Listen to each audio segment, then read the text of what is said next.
Hello everyone, welcome back to the channel. In this video, we are going to discuss how to install YouTube on macOS. So without further ado, let's get started. To install YouTube, simply open Safari browser and visit youtube.com. After that, on the menu bar, click on File option, then click on Add to Dock. Now here click on Add, and you will get YouTube icon on your dock.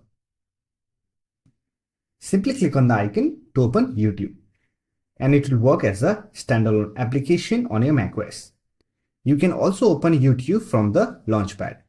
For that, click on Launchpad, and here we have the YouTube application. Click on it to open. Now, if you want to uninstall YouTube, simply click on Launchpad, click and hold YouTube icon, and click on cross icon. Click on remove, and it will uninstall the application. That's it for this video. If you found this video helpful, give it a like and subscribe to the channel for more tutorials like this. Thanks for watching.